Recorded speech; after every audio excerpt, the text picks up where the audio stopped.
يا حسين. الحمد لله الذي هدانا لهذا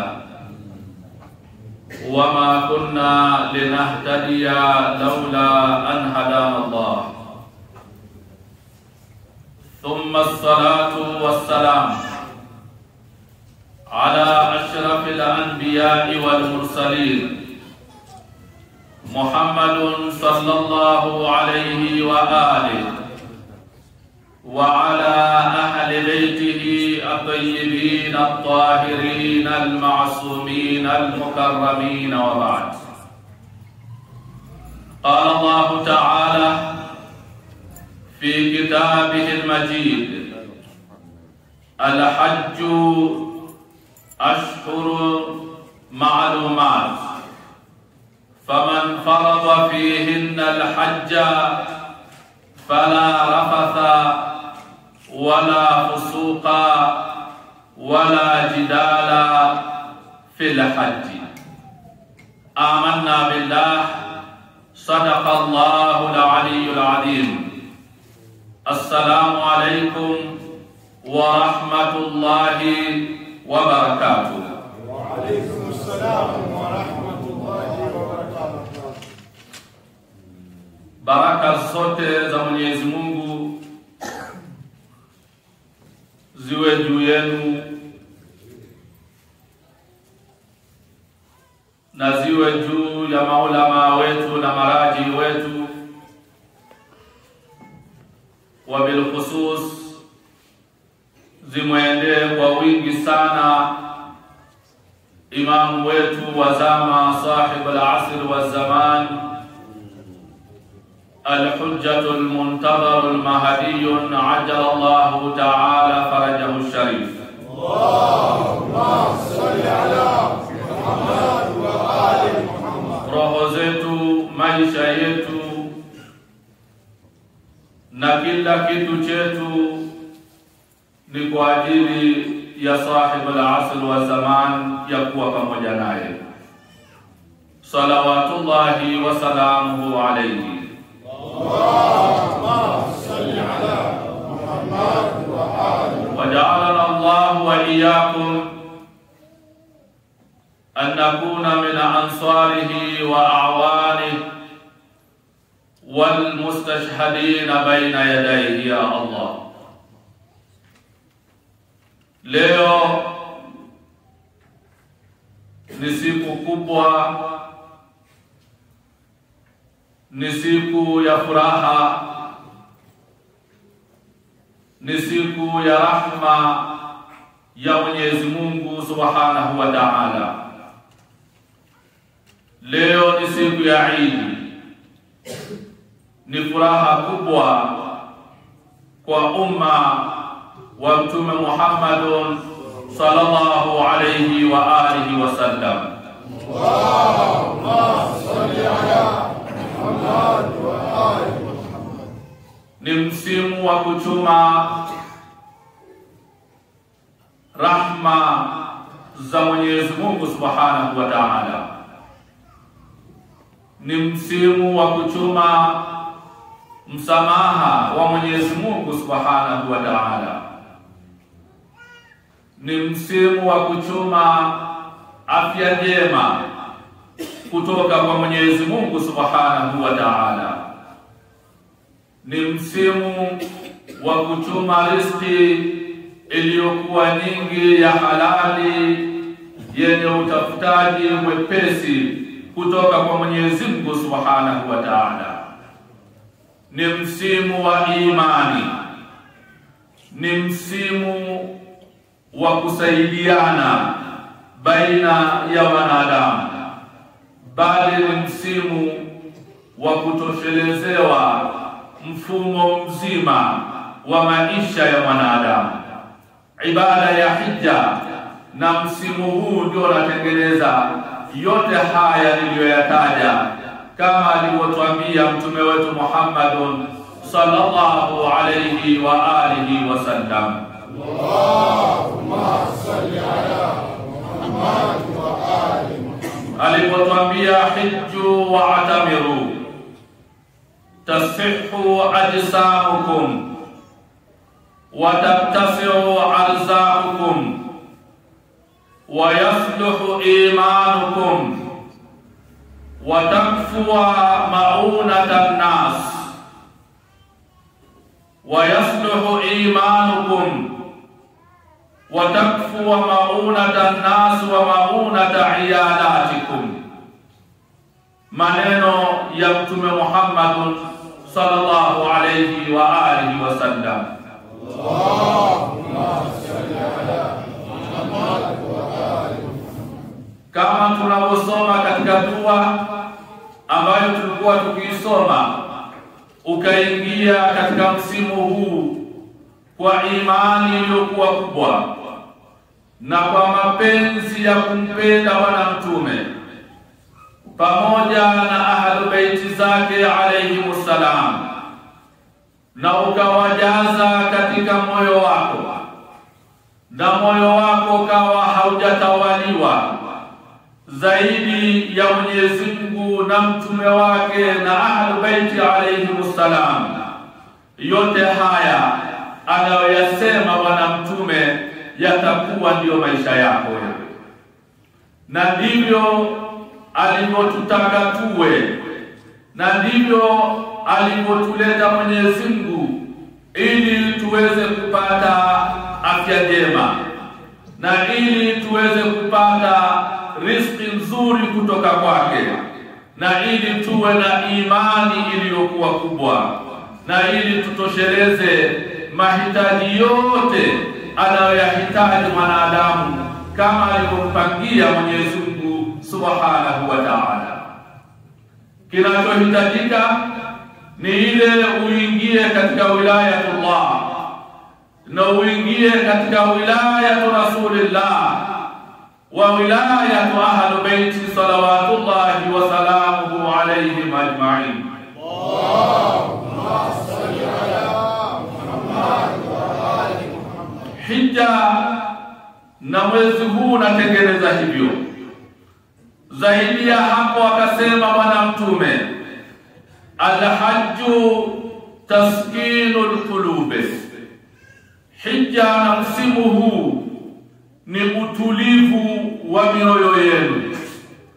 Hamtokuwa na wasiwasi, hamtokuwa na uoga, hamtokuwa na mitihani mizito, na ikiwa ijilieni mitihani hiyo mtaishinda, kwa sababu mmeupokea mwezi huu na matukio yote yaliyoko katika mwezi huu, na ndani ya mioyo yenu yuko Mwenyezi Mungu, yuko Bwana Mtume, wako maimamu na imamu wa zama zetu al-Mahdiyun ajjalallahu ta'ala farajahu sharif.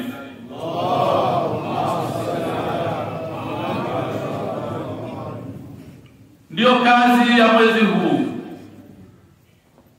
na ndiyo alivyotaka Mwenyezi Mungu tuwe katika mwezi huu. Ndio maana ikaitwa idi hii ni idi ya kuchinja. Maana yake ni nini? Unachinja ili mle, ili mpate afya, ili mpate riziki, ili mpate upendo, ili mpate riziki, ili mpate maelewano na maisha yenu yawe ni mazuri. Mwanadamu akipatiwa chakula akala na akafurahi na chakula hicho, ndio raha ya mwanadamu inaanzia hapo. Ndio maana unaona Mwenyezi Mungu alipokuwa akiwatuliza Makuraishi na anakuwatuliza waumini na Waislamu na kuwataka wafanye ibada iliyokuwa nzuri, kwanza aliwatuliza kwa chakula. Liilafi Quraish ilafihim rihlata shita'i was-sayf falyabudu rabb hadha al-bayt alladhi at'amahum min ju'in wa amanahum min khawf. Sadaqa Allahu al-aliyyul azim. Mizunguko yenu yote ili mpate maisha yaliyokuwa mazuri, na maisha yakishakuwa mazuri umetulia, falyabudu rabb hadha albayt, nendeni mkamwabudu Mwenyezi Mungu Subhanahu wa Ta'ala mwenye nyumba hii tukufu. Na ibada yenu hiyo itawaondoeni katika wasiwasi, itawaondoeni katika hofu, itawapeni utulivu na itumainani katika maisha yenu.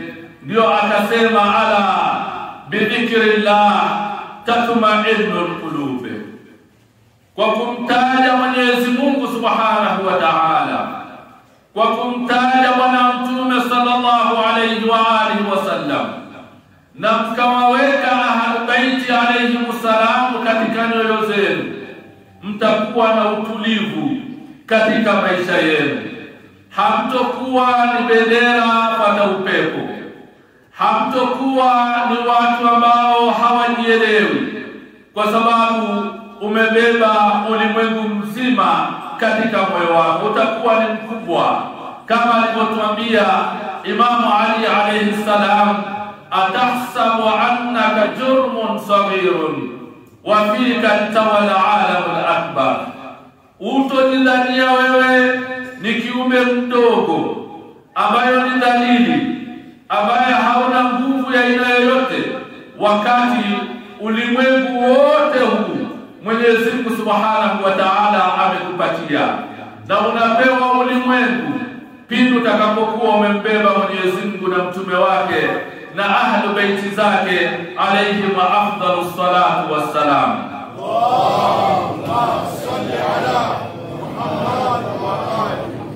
Ndio hija inakuwa ni tauhidi, ndio hija inakuwa ni wilaya, hija inakuwa ni imani, hija inakuwa ni ibada, ni maisha yaliyokuwa mazuri anayotutaka tuwe nayo Bwana Mtume pamoja na kizazi chake alayhi msalam kwa ajili ya msimu huu. Ni msimu mmoja bora mno. Ndio maana katika maneno marefu ya al-Imam Ridwa salawatullahi wa salamuhu alayhi, Allahumma salli ala Muhammad wa ali Muhammad, akielezea fadhila za mwezi huu na akielezea sikukuu kama hii ya Eid, na akielezea falsafa ya siku ya Arafa. Ikafika ni hadithi ndefu, sitoisoma yote. Ikafika katika kifungu ambacho ndio malengo ya mazungumzo yangu. Akasema wa afdalul a'mali ala ikhwanika fi hadha al-yawm an tasurra fihi kulla mu'minin wa mu'mina salawatullahi wa salamuhu alayhi.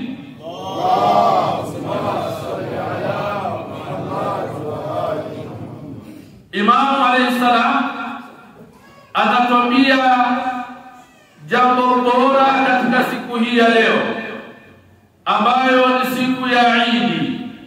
Mungu ameifanya ni Eid kwa Bwana Mtume na kwa kizazi chake na kwa wafuasi wao. Anasema jambo bora ambalo unatakiwa ulifanye katika siku hii ya leo kwa ndugu zako, kwa jamaa zako, antasurra fihi kulla mu'minin wa mu'mina, ni kumfurahisha kila mu'min, mwanamume na mwanamke. Ni siku ya furaha, na furaha ndiyo malengo aliyotuumbia Mwenyezi Mungu Subhanahu wa Ta'ala. Unaposoma maelezo marefu ya kuelezea Mwenyezi Mungu ameviumba vitu vyote hivi kwa ajili yako wewe mwanadamu, kama ilivyokuja katika hadithi al-Qudsi ambayo mara nyingi huwa tunaifupisha, ya kusema ma khalaqtuka, kuwa sijakuumba wewe mwanadamu illa lita'buduni, isipokuwa ni kwa ajili ya kuniabudu mimi. Alafu wa ma khalaqtu al-ashya'a illa li'ajlika, na sikuviumba vitu vingine vyote isipokuwa nimeviumba kwa ajili yako wewe. Maneno haya huwa tunayasoma sana, lakini unapoendelea mpaka mwisho wake, lengo lake nini? Mungu anataka muabudu na kisha uitumie vyote alivyoviumba Mwenyezi Mungu, na ameviumba kwa ajili yako. Lengo lake ni kwa ajili ya kufurahi katika dunia hii kabla ya kwenda kufurahi mbele ya Mwenyezi Mungu na mbele ya Mtume Muhammadun na mbele ya Ahlul Bait Rasulillah sallallahu alayhi wa alihi wa sallam. Allahumma salli ala Muhammad wa ali Muhammad. Ibada ambayo haina furaha si ibada. Ibada ambayo haina uchangamfu sio ibada. Ibada ambayo uko katika ibada lakini uso wako umejikunja na moyo wako umekaa korosho, moyo wako haujafunguka, moyo wako haujachanua, sio ibada aliyotutaka tuwe nayo Mwenyezi Mungu na tukafunzwa na Mtume Muhammadun sallallahu alayhi wa alihi wa sallam. Allahumma salli ala Muhammad wa ali Muhammad. Ndio maana ikawa tukasisitizwa tuswali sala ya jamaa na ibada zingine zote, kama kwenda Maka kwa ajili ya ibada ya haji ni ya watu wote, Ramadhani ni ya watu wote, kutoa zakatul fitri ni ya watu wote wenye uwezo. Yote haya Mwenyezi Mungu anataka kufungamanisha nyoyo za watu ili wawe ni kitu kimoja, ili wawe na furaha. Ndio maana tunaswali safu moja na tumenyoka kwa pamoja, na ndivyo tutakavyokuja katika siku ya kiyama, wajaa rabbuka wal malaku saffan saffa. Mnakuja mkiwa safu moja mmenyoka. Hamwezi mkawa katika safu moja mmenyoka na mkiwa na furaha kama nyoyo zenu haziko pamoja. Nyoyo zikiwa tofauti, ndio hawa wanaambiwa na Mwenyezi Mungu, tahsabuhum jami'an wa qulubuhum shatta.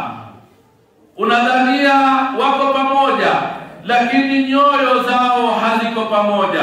Mwenyezi Mungu anahitaji nyoyo za waja wake katika ibada hizi zichanue, zimeremete nyoyo zao, kama ambavyo unatakiwa umeremete katika mwili wako, umeremete katika nguo zako. Na ndio tukaambiwa khudhu zinatakum inda kulli masjidin, mjipambe kila mnapokwenda msikitini, mjipambe kwa mavazi yaliyokuwa mazuri. Na tukasisitizwa katika ibada hizi zote kuoga na kuweka utur, manukato ili unukie. Hauwezi ukanukia katika nguo yako, hauwezi ukanukia katika mwili wako, lakini moyo wako unanuka. Hiyo utakuwa unamchezea shere Mwenyezi Mungu Subhanahu wa Ta'ala, na unakuwa haujafuata mwenendo mzuri wa Mtume Muhammadun sallallahu alayhi wa alihi wa sallam. Allahumma salli ala Muhammad wa ali Muhammad. Ndio maana tunaporudia katika dua ya sala ya Eid, maneno yote tunamaanisha furaha ya aina hiyo.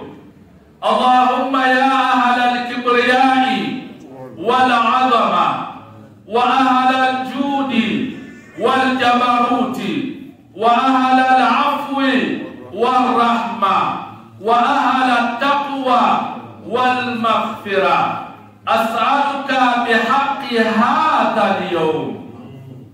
As'aluka bihaqqi, unaapa kwa siku hii ya leo. Kiapo hiki tusingefundishwa na Bwana Mtume. Unaapa kumuomba Mwenyezi Mungu kwa haki ya siku ya leo. As'aluka bihaqqi hadha al-yawm alladhi ja'altahu lilmuslimina 'ida wa li Muhammadin sallallahu alayhi wa alihi wa sallam dhukhran wa sharafan wa karamatan wa mazida, an tusalli ala Muhammadin wa ali Muhammad. Tizama kiapo, tizama sifa nzuri unazozitoa dhufuran wa sharafan wa karamatan wa mazida. Ni maneno mazuri yote. Haiwezekani unatamka maneno haya mazuri katika ulimi wako na katika mdomo wako, kisha maneno hayo yakawa hayako katika moyo wako, inakuwa ni habaan manthura, inakuwa hayana malipo ya aina yoyote. Kisha baada ya kutoa sifa nzuri hizi, unataja kiini cha sifa hizi njema za maneno haya mazuri ni nini? Antudkhilani fi kulli khairin adkhalta fihi Muhammadan wa ala Muhammad wa an tukhrijani min kulli su'i akhrajta minhu Muhammadan wa ala Muhammad salawatuka alayhi wa alayhim ajma'in. Ni yapi unamuomba Mwenyezi Mungu akuingize katika kheri, katika mazuri ambayo alimuingiza Bwana Mtume na ahlubaiti zake katika mazuri hayo, na kutoa katika mabaya ambayo alimtoa, hakumweka Mtume na kizazi chake katika mabaya hayo. Ni yapi hayo? Ni furaha, ni uzuri, ndio kitu pekee baada ya Bwana Mtume na ahlubaiti zake ambacho kitakachokusaidia sana katika maisha yako ya kaburini. Bibi Fatima Zahra salawatullahi wa salamuhu alaiha, Allahumma salli ala Muhammad wa ali Muhammad, anasema ninachowaogopea mashia wetu ni maisha yao ya kaburini.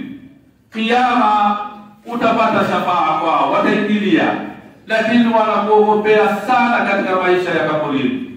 Lakini wakatwambia ili urahisishe maisha yako ya kaburini ni kumuingizia ndugu yako muumini Muislamu furaha. Usiwe ni kero kwa ndugu yako Muislamu, usiwe ni maudhi kwa ndugu yako Muislamu, kwa sababu ndio kitu kitakachokusaidia wewe katika maisha yako ya kaburini.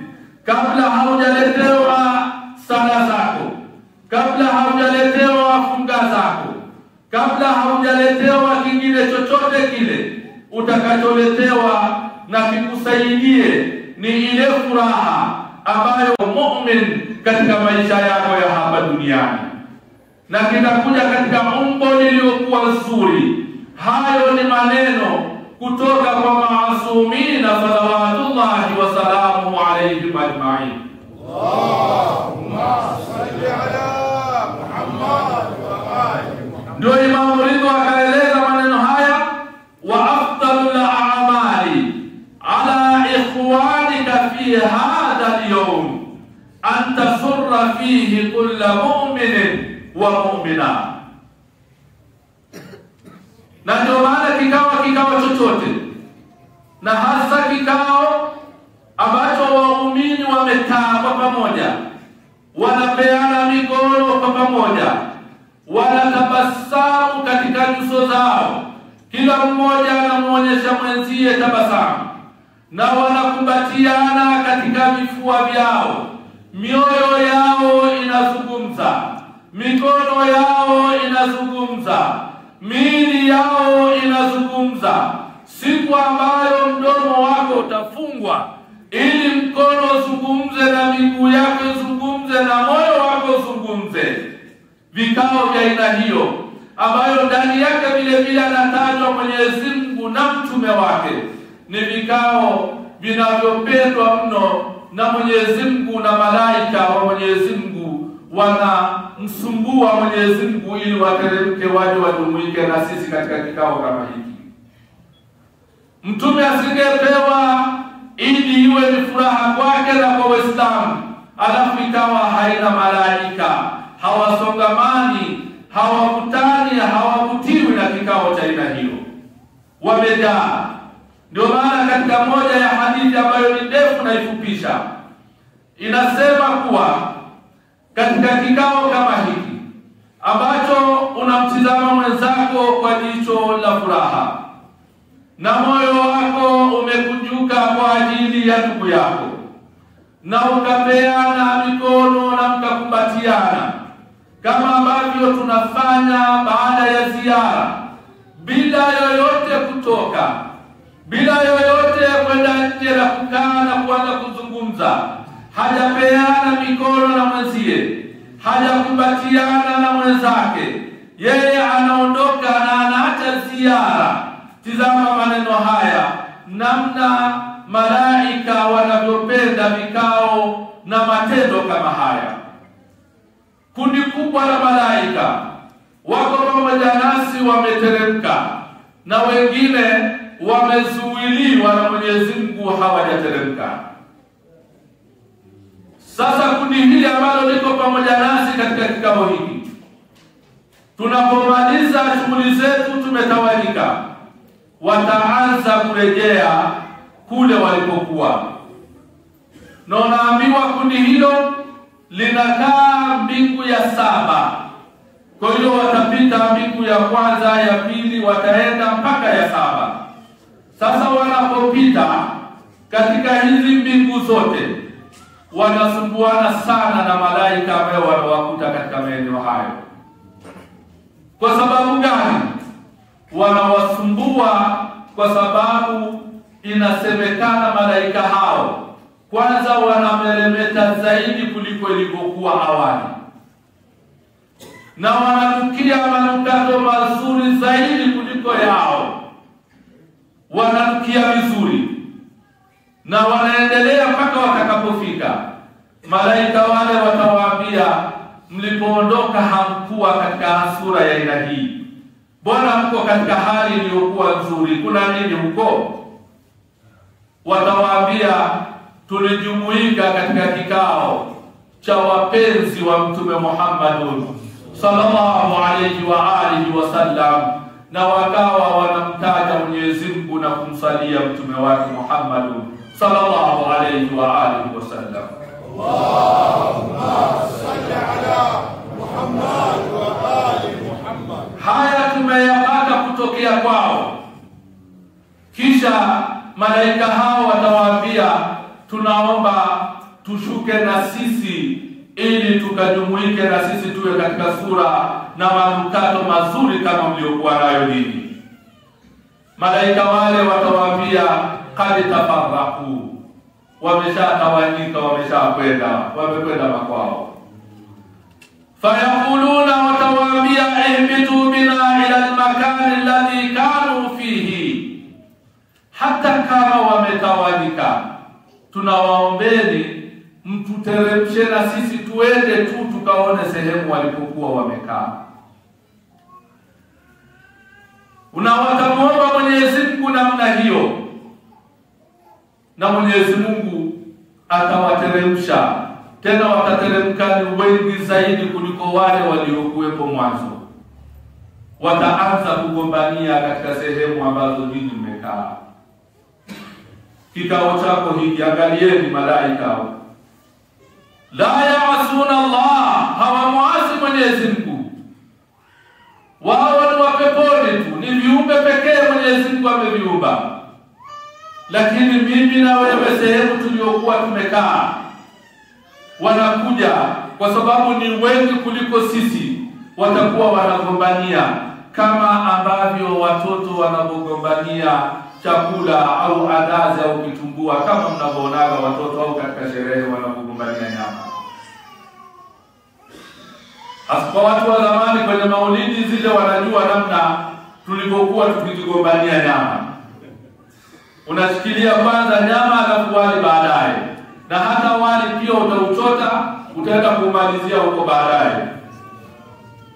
Ndivyo wanapokuja malaika, wanakuja kugombania ulipokaa wewe, ambao unaweza kujiona ni kiumbe kidogo sana.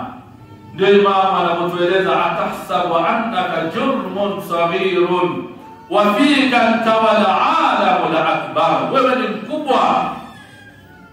Malaika wanagombania sehemu tuliokaa ili wapate manukato yako, ili wapate baraka uliokaa wewe. Baraka hiyo umeipata kwa sababu gani? Kwa sababu ya kusema ya Allah, kwa sababu ya kusema ya Rasulullah, kwa sababu ya kusema ya Ali, kwa sababu ya kusema ya Fatima, kwa sababu ya kusema ya Hasan, kwa sababu ya kusema ya Hussein, kwa sababu ya kuwataja maimamu na imamu wa zama zetu al-Mahdiyun ajjalallahu ta'ala farajahu sharif. Allahumma salli ala Muhammad wa ali Muhammad. Sio vikao vya kuvifanyia uvivu, ni vikao vya furaha iliyokuwa kubwa. Ndio maana unapokaa namna hii, onyesha tabasamu lako, onyesha furaha yako. Ndio Eid ni furaha, ndio ikaitwa Eid ya kuchinja, ili tufurahishane. Wal asr innal insana lafi khusr illa alladhina amanu wa amilus salihat wa tawasaw bil haqqi wa tawasaw bis sabr. Amanna billah. Sadaqa Allahu al-aliyyul azim. Allahumma salli ala Muhammad wa ali Muhammad. Allahumma salli ala Muhammad wa ali Muhammad. Allahumma salli ala Muhammad wa ali Muhammad. Bismillahir Rahmanir Rahim. اللهم كن لوليك الحجة بن الحسن صلواتك عليه وعلى آبائه في هذه الساعة وفي كل ساعة وليا وحافظا وقائدا وناصرا ودليلا وعينا حتى تسكنه أرضك طوعا وتمتعه فيها طويلا برحمتك يا أرحم الراحمين. Nia ya mu'min ndio inayotengeneza moyo wako. Nia yako wewe ndio inayotengeneza ibada yako.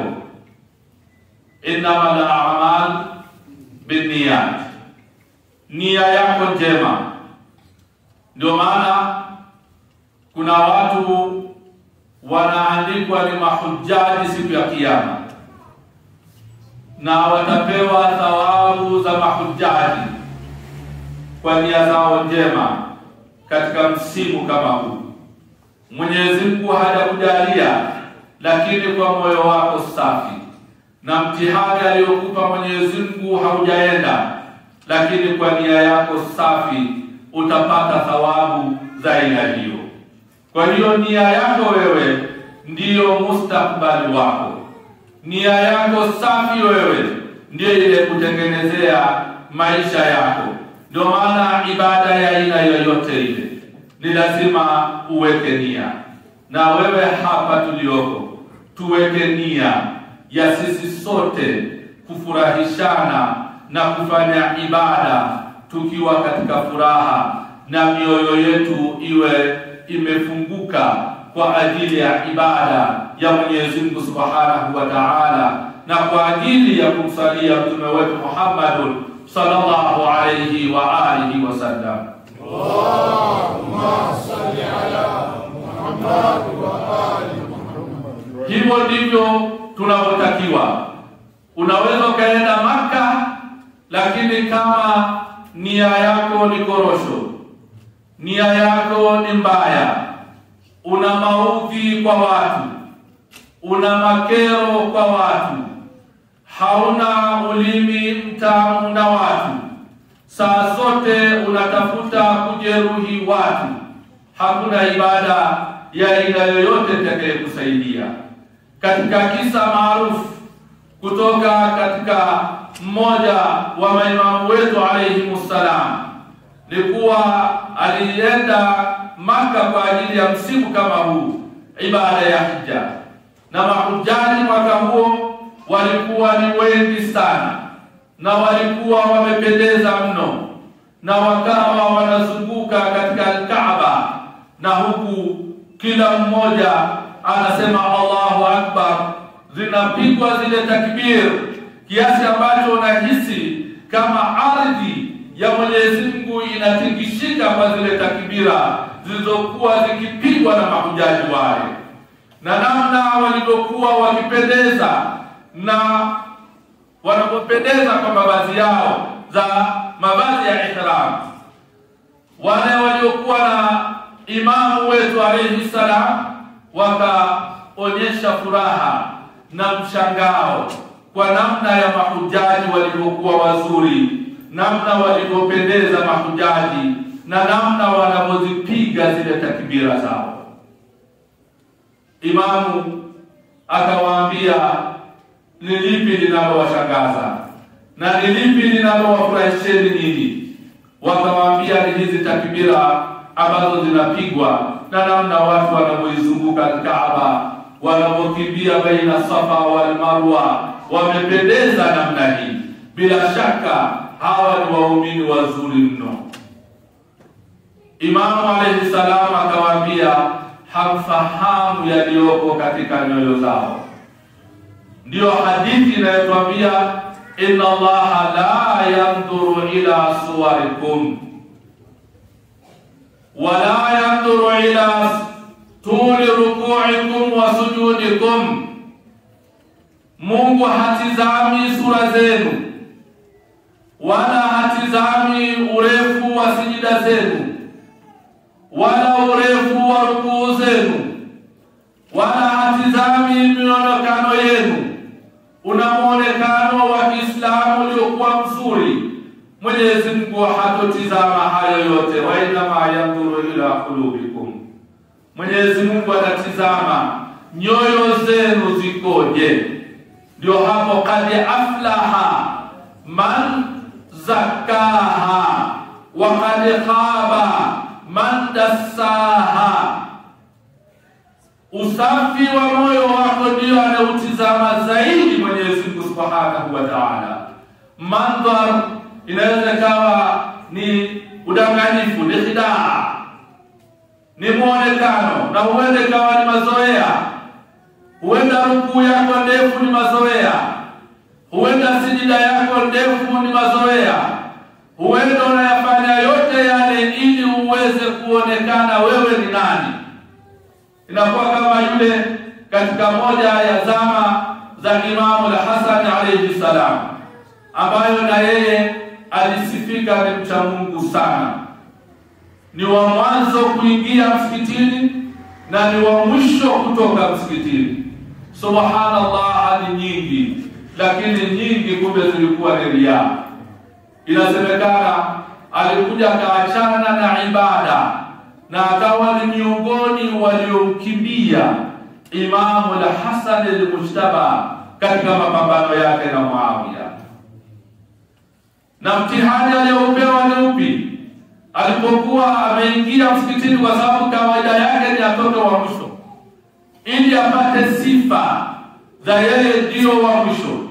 Watu wametoka, lakini kabla ya yeye kutoka akawa anahisi kuwa kuna mtu nyuma hajatoka, na yeye amezoea lazima awe wa mwisho kutoka kwake. Akaendelea na ibada muda mrefu, sujudu, rukuu, kusimama, kwenda mpaka kiuno kikawa ni kizito, hawezi tena. Anaona ni nani huyu ambaye leo anataka kunipiku na mimi nimezoea namna hii. Kumbe hasali kwa ajili ya Mwenyezi Mungu, kwa ajili ya kujionyesha. Alipogeuka nyuma akakuta ni paka ndio amecheza nyuma, sio mtu, ni paka. Kwa hiyo paka na majambi yalipokuwa ile ya nyasi namna hii, anapotembea kishindo chake kinasikika.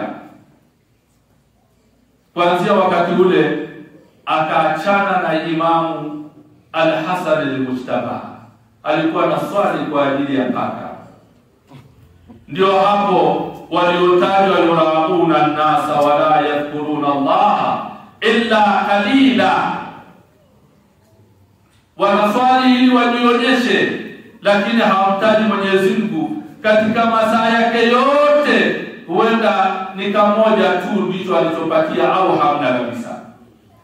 Sasa mahujaji wale ambaye Imam anawaambia wafuasi wake hamjui yaliyoko katika nyoyo zao,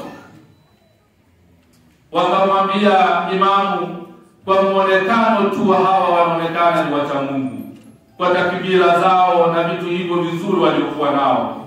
Imamu akawavuta pembeni sehemu ambayo hamna msongamano, akachukua mate yake. Mate ni dawa, sote tunajua mate ni dawa. Imamu Ali aliwekewa mate ya Bwana Mtume wakati anaumwa macho, katika kisa ambacho ni maarufu, na anasema hajawahi kuumwa tena. Na mate hayo ambayo yanatoka katika kinywa kinachosema la ilaha illa Allah Muhammadur Rasulullah ni dawa.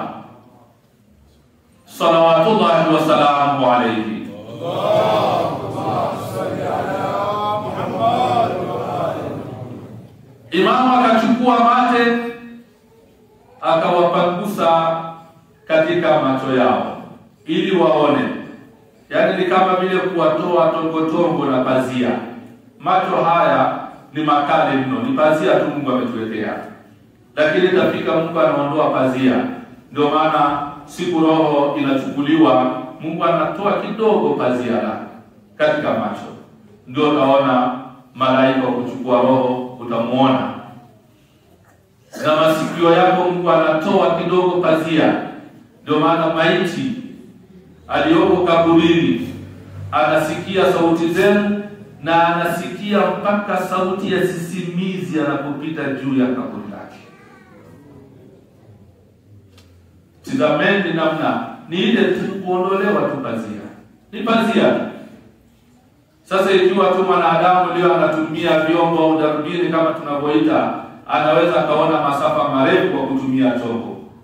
Sio kitu cha kushangaza. Na haya masikio kutumia simu leo, unaweza kumsikia mtu aliyoko Marekani kwa chombo tu cha kawaida. Kwa hiyo unapoambiwa utasikia sisimizi akipita, mtu anaweza akashangaa, lakini ndivyo ilivyo. Sasa hivi tunaona teknolojia namna ilivyo, tunavyoona mbali kwa kutumia vyombo. Na tunaposikia mtu aliyoko mbali unamsikia. Kwa hiyo ni mambo ya kawaida. Sasa utaona ile. Kwa hiyo Imamu akawaondolea pazia katika macho yao ili waone uhakika wa wale wanaefanya takbira katika Baitullahi al-Haram. Walipoangalia, walipotolewa ile pazia, wakaona robo tatu ya wale walioko pale ni nguruwe na nyani. Midomo yao, sura zao ni nguruwe na nyani. Wanaizunguka Kaaba, wanainajisisha Kaaba, wanaerusha mawe kumpiga sheitani, kumbe wanapigana wenyewe kwa wenyewe. Hivi ndivyo umma wa Bwana Mtume ulivyo. Hivi ndivyo anapotutafsiria imamu wetu. Unaweza kawa kweli unaonekana na sijida kubwa, lakini kumbe ni moyo. Mungu hatotizama sijida yako. Tizama wale walioonekana ni wema kabisa, lakini robo tatu yao ni manyani na manguruwe ndio wamezunguka Kaaba. Ndio maana unaona hija leo hii msisimuko wake umepungua. Mahujaji ni wachache mno. Kweli tunaambiwa nyumba ile haitofika wakati haina watu. Lazima iwe na watu. Lakini idadi ni ndogo mno. Leo tunajisifu mahujaji wako milioni 2, milioni 1 na idadi hii ndugu zangu iliwahi kufikiwa katika zama za al-Imam Ridwan salawatullahi wa salamu alayhi. Allahumma salli ala Muhammad wa ali. Tazama zama za Imam Ridwan, mahujaji walikuwa wanafika milioni 1.5. Ameandika hivyo Imamu Ar-Rahil Shirazi.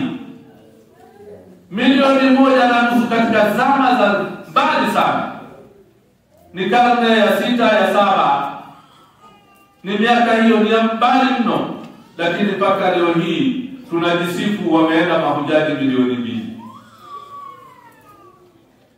Tumeongeza idadi kama vile hakuna. Wengi wao wako manyumbani, matajiri wengi hawaendi katika ibada ya hija. Watu hawasaidiani katika ibada ya hija, na wanaojaliwa kwenda wachache wao au wengi wao wanakwenda kwa ajili ya kujionyesha na kwa ajili ya ibada, na yeye aitwa al-Hajj. Ndio maana sunna ya hija ambayo kabla ya kwenda unatakiwa uwatangazie waumini, uwatangazie majirani zako. Leo nani anayekwenda hija anatangaza msikitini, anatangaza katika nyumba za majirani zake, anapita anawaambia anaenda hija, ili kama kuna yoyote niliyomdhulumu katika mali, yoyote niliyomdhulumu katika maneno, yoyote niliyomjeruhi katika vitendo, yoyote ambayo nimekwaruzana naye anisamehe, naenda maeneo matukufu ya kwenda kuvaa ihram, ya kwenda kusimama katika Arafa, ambayo sitakiwi kumjeruhi hata inzi, ambayo sitakiwi kumjeruhi hata umbu, ambayo sitakiwi kujeruhi hata jani kulinoa. Kama nilikujeruhi kwa lolote lile, naomba nisamehe kabla ya kufika maeneo hayo. Hija inatakiwa ifanyike hivi, na ndivyo ilivyokuwa ikifanyika hivyo. Ndio maana unaona hija ya Bwana Mtume, Hijjatul Wadaa, namna alivyoitangaza na kuwahimiza masahaba wake waende, ilitangazwa katika miji yote. Hija sio siri. Hija ni kama ndoa, unatakiwa uitangaze unaenda hija, ndio inakuwa umeibeba hija. Na unaporudi watu wajua umerudi, watu wanasongamana katika nyumba yako kuja kukupokea, na unawapa zawadi, kuonyesha hata tone la maji ya Zamzam, na unawaombea dua. Hivi ndivyo anavyotufunza Mtume wetu Muhammad sallallahu alayhi wa alihi wasallam. Allahumma salli ala Muhammad wa ali Muhammad. Leo imekuwa ni asiri. Ndio maana unaona ibada zote tunazozifanya umma wa Bwana Mtume, badala ya kwenda juu na kunyanyuka na kuwa ni umma mtukufu, kuwa umma wenye izza, umma wenye nguvu, umma wenye mshikamano, umma wenye maisha yaliyokuwa mazuri, badala ya kwenda kule tumekuwa ni umma wa kulia na kulalamika. Ni kama vile tumeumbwa na Mwenyezi Mungu ili Waislamu wateseke katika ulimwengu huu. Mungu hajatuumba kwa ajili ya kututesa. Mungu hajatuumba kwa ajili ya kupata tabu. Mungu hajatuumba kwa ajili ya vilio hivi.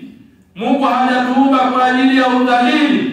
Ametuumba lillahi li'izzati wa lirasuli wa lilmu'minin. Izza ni Mwenyezi Mungu na mtume wake na waumini ahlulbaiti alayhimus salam.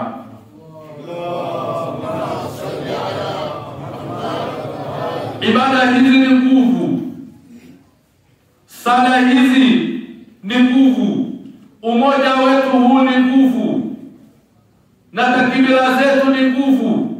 Kila jambo, kila hatua unayoipiga kwa Muislamu ambayo ni ibada, kwa yeye ni nguvu. Tusije tukaingia kama hawa ambaye Imamu anawaonyesha masahaba wake robo 3 ni nguruwe na manyani. Na hiyo sio tu katika hija, hata katika maisha mengi ya umma wa Bwana Mtume tuliokuwa nao. Na dalili nyingi zinajionyesha kwa umma wa Bwana Mtume.